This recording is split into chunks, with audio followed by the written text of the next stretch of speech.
The TPP is often referred to by critics as NAFTA on steroids, and would establishing a free trade zone that would stretch from Vietnam to Chile, encompass 800 million people, about a third of world trade and nearly 40% of the global economy. While the text of the treaty has been largely negotiated behind closed doors, more than 600 corporate advisors reportedly have access to the measure, including employees of Halliburton and Monsanto.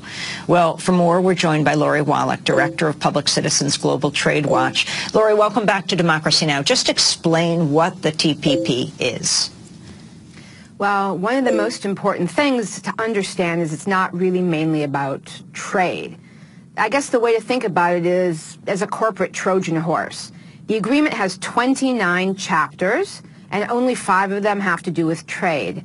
The other 24 chapters either handcuff our domestic governments, limiting food safety, environmental standards, financial regulation, energy and climate policy, or establishing new powers for corporations. For instance, there are the same investor privileges that promote job offshoring to lower wage countries. There is a ban on buy local procurement so that corporations have a right to do sourcing, basically taking our tax dollars and instead of investing them in our local economies, sending them offshore. There are new rights to, for instance, have freedom to enter other countries and take natural resources, a right for mining, a right for oil, gas, without approval.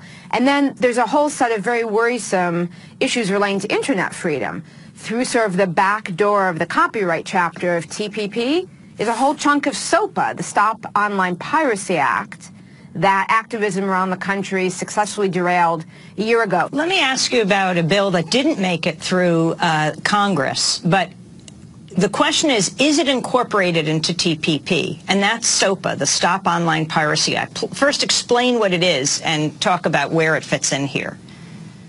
So the Stop Online Piracy Act was a vehicle basically to take away some of our rights on the internet. It would have criminalized what they call inadvertent small-scale non-commercial copying. And the example would be, for instance, Juan, I had you over to dinner. You liked the recipe I had. I happened to have taken it for $2. I paid for it off of a paid website.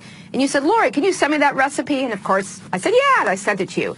That is officially a copyright violation. I should say you have to go pay $2 and get it yourself, Juan.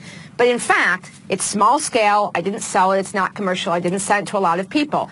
That kind of activity under SOPA, as well as any number of things we do all the time, making a copy, well, like a buffer copy that our computer would make to look at a video, or breaking a digital lock, for instance, if we bought software but we wanted to run it on Linux. All of those things would be considered criminal activities. We'd face huge fines, and our carriers, Google, etc., would have to take us off of service, to black us out. So a huge limit on internet freedom. That whole mess was defeated in Congress in a wonderful citizen uprising.